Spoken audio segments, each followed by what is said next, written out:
find out who she was. You can't ask me to do that. Hold on to that license. In her apartment, Sydney once again looked at herself in the mirror and felt that the face she saw every time was not her own, but the face of the woman who had donated her eyes to her. Sydney then tried to communicate with the owner of those eyes, asking what she wanted. Suddenly, Sydney's hand moved on its own, as if it were being controlled by the donor of the eyes. After that, Sydney experienced another vision of a fire incident and began to think that the fire might have been the cause of the woman's death. What do you want? But how can I if you won't even tell me?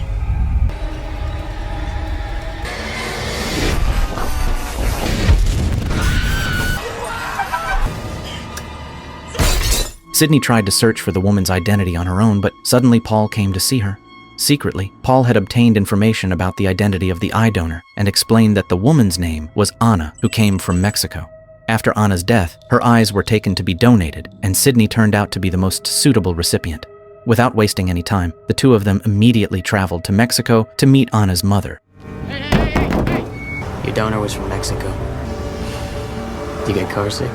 Your donor was Ana Cristina Martinez. Upon arriving in Anna's hometown, Sydney once again saw the ghostly figure of someone burned by fire and asked Paul to pull over in front of a ruined building.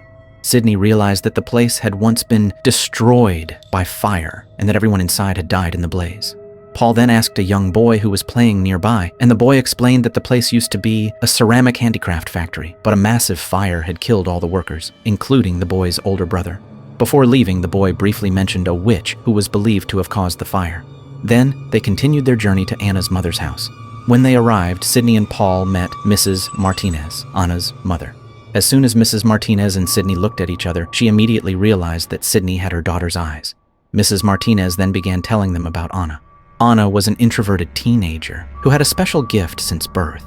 One day, while Mrs. Martinez was working at a ceramic handicraft factory, Anna came to warn her that the place was going to burn down. Anna saw many black shadow figures there, meaning many deaths were about to happen. She tried to save her mother and everyone in the factory, but no one believed her. Not long after Anna was chased away from the factory, a massive explosion occurred and killed many of the workers inside.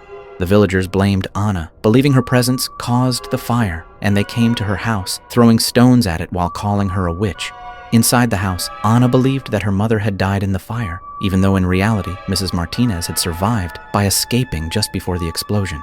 Thinking her mother was dead and feeling she had failed to save anyone, Anna decided to take her own life.